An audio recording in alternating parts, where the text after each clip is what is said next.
तुमने लक्ष्मण से कहा था कि तुम्हारे यहां कोई नीति, कोई धर्म नहीं होता।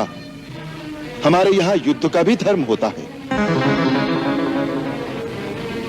हम शस्त्रहीन और निहत्थे शत्रु पर कभी वार नहीं करते। यह है रघुवंशियों की वीरता। लंका नरेश, तुम इस समय शस्त्रहीन, सुरक्षाहीन और अपमानित अवस्था में केवल शत्रु की दया के कारण जीवित हो। इसी का नाम है दुर्दशा।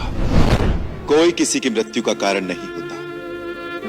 काल स्वयं मृत्यु का कारण बना लेता है। कौन सी डाली ऐसी है जिस पर फूल खिला, फला और डाल से नहीं गिरा? कौन सी जीवन ज्योति ऐसी है जो प्रज्वलित हुई और बुझी नहीं? मैं, तुम, पृथ्वी पर जन्मा प्रत्येक जीव, सब एक दिन काल के गाल में चले जाएंगे। ये विधि का विधान है कि धरातल पर स्थित चल अचल सबका अंत एक न एक दिन अवश्य। भक्त और ज्ञानी में यही अंतर होता है। भक्त अनपढ़ हो, मूर्ख हो, परंतु हृदय का सच्चा और मन का सरल होता है। परंतु ज्ञानी तुम जैसा दुष्ट भी हो सकता है।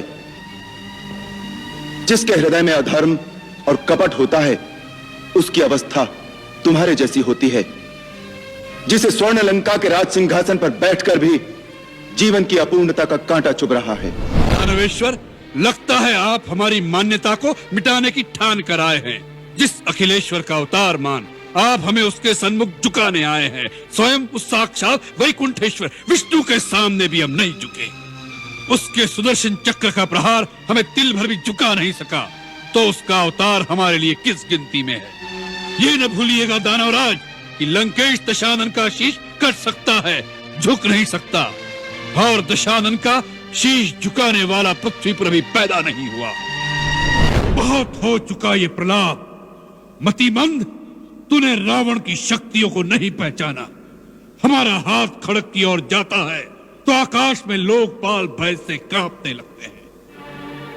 जिन भुजाओं ने स्वयं कैलाश को उठा लिया था, उन भुजाओं के फड़कने मात्र से देवता, गांधर्व और नक्षत्र भी भय से सांस रोक लेते हैं। हम वही जग प्रसिद्ध प्रतापी रावण हैं, जिसके चलने से पृथ्वी इस प्रकार डोलती है जैसे नाव में कोई हाथी सवार हो जाए। उस रावण के सामने तू उस मनुष्य राम की बात करता है। शठ, वानरों की सहायता से उसने समुद्र पर सेतु बांध लिया, यही उसकी प्रभुता है।